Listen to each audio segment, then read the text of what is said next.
شروع کرتا ہوں اللہ تعالیٰ کے نام سے جو بڑا مہربان نہایت رحم والا ہے۔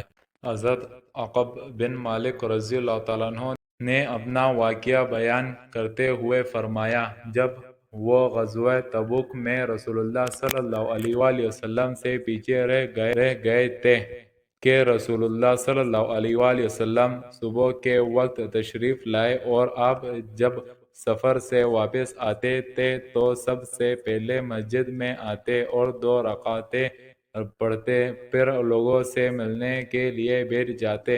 اس دن بھی جب آپ نے یہ کچھ کر لیا تو جو لوگ اس غزوے سے پیچھے رہ گئے تھے آ کر اپنا عذر پیش کرنے لگے اور یقین دلانے کے لیے قسمیں کھانے لگے۔ یہ 80 سے زیادہ آدمی تھے۔ رسول اللہ صلی اللہ علیہ وآلہ وسلم ان کے ظاہری عذر کو قبول فرمایا اور ان سے بیعت اطاعت لے لی اور ان کے لیے بخشش طلب فرمائی اور ان کی باطنی حقیقت کو اللہ تعالیٰ کے سپرد فرما دیا، حتیٰ کہ میں بھی آیا۔ میں نے سلام کیا تو آپ ناراض شخص کی طرح مسکرائے، پھر فرمایا آگے آؤ۔ میں آ کر آپ کے سامنے بیٹھ گیا۔ آپ نے پوچھا تم کیسے پیچھے رہ گئے؟ کیا تم نے سواری نہیں خریدی تھی؟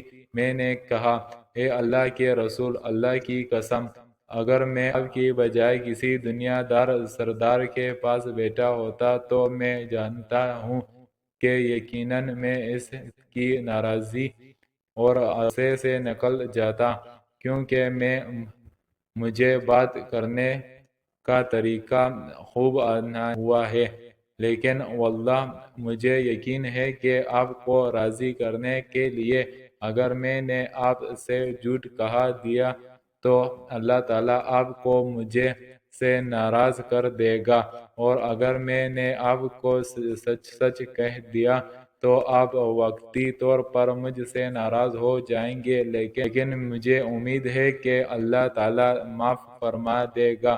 واللہ میں کبھی بھی اس قدر صاحب دولت نہیں ہوا جس قدر اب تھا جب آپ سے پیچھے رہا۔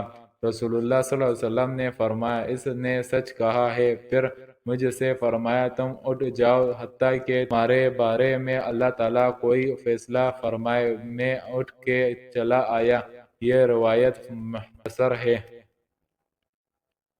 حضرت ابو ہریرہ رضی اللہ عنہ سے مروی ہے، رسول اللہ صلی اللہ علیہ وآلہ وسلم نے فرمایا تحقیق فرشتے اس شخص کے دعائیں کرتے رہتے ہیں جو اس جگہ بیٹھا رہتا ہے جس جگہ اس نے نماز پڑھی، اے اللہ اسے معاف فرما، اے اللہ اس پر رحم فرما جب تک وہ بے وضو نہ ہو۔ حضرت سہل بن سعد ساعدی رضی اللہ تعالیٰ عنہ نے کہا میں نے رسول اللہ صلی اللہ علیہ وآلہ وسلم کو فرماتے سنا، جو شخص مسجد میں بیٹھ کر اگلے نماز کا انتظار کرتا ہے وہ حتماً اور ثواب کے لحاظ سے نماز ہی میں ہوتا ہے۔